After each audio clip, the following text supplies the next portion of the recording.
joiner, Bottom the weaver, Flute the bellow mender, Snout the tinker, and Starveling the tailor.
Athens' upcoming wedding.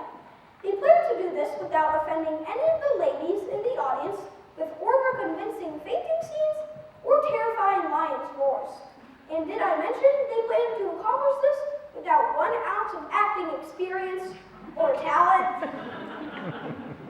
Undaunted, off our silly mechanicals go to rehearse in the woods, the same woods, I remind you, as their young lovers, Hermia, Demetrius, Helena, and yes, the dreamy poet Lysander.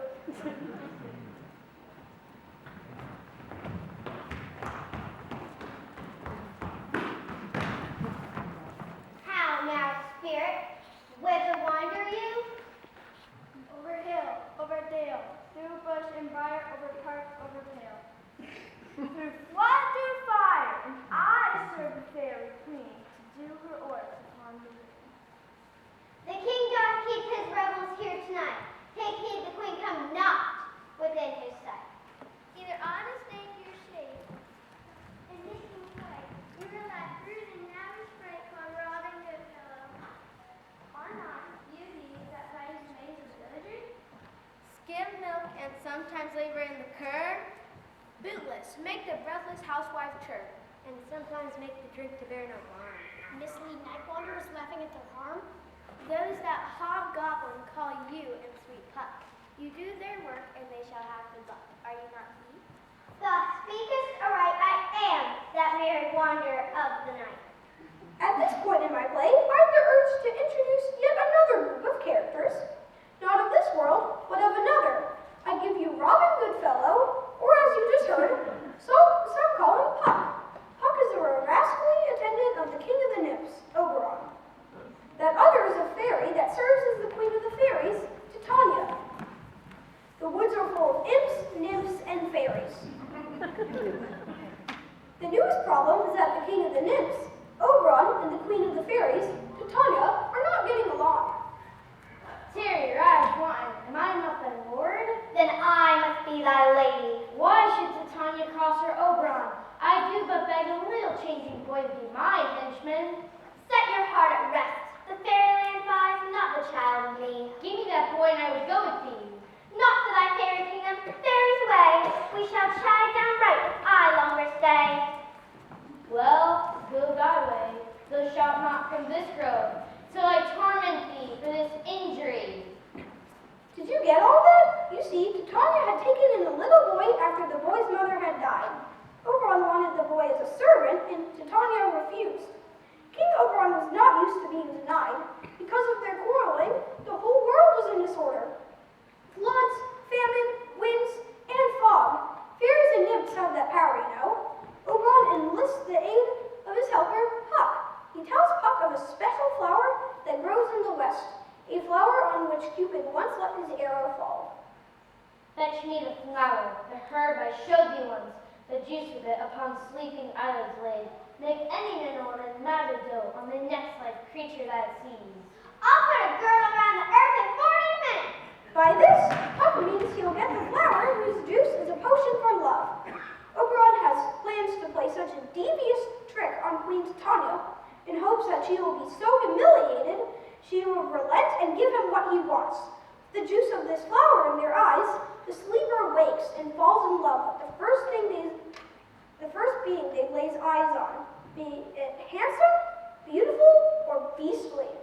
Having once this juice, I'll watch Titania when she is asleep, and a drop of the liquor of it in her eyes. The next thing that she, waking, looks upon, be a lion, bear, wolf, or bull, a melling monkey or vitiate, she shall pursue it with the soul of love. But who comes here?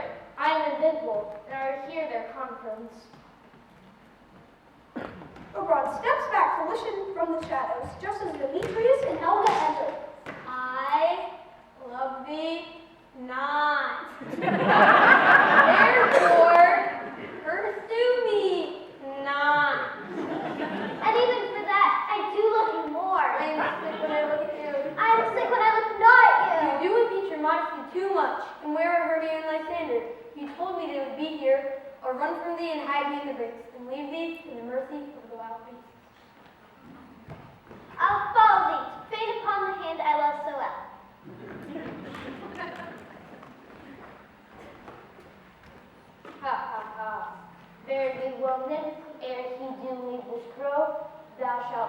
him, and he shall seek thy love. Hast thou the flower there? Welcome, wanderer. Aye, there it is. I pray thee, give it to me. I'll use the juice of it. I'll streak Titania's eyes and make her full of hateful fantasies. Take thou some of it and seek through this grove a sweet Athenian lays in love, By this he means Helena, with a disdainful youth. and here he means Demetrius. Anoint his eyes, so that the next thing he espies be thy lady. Fear not, my lord, your servant shall do so.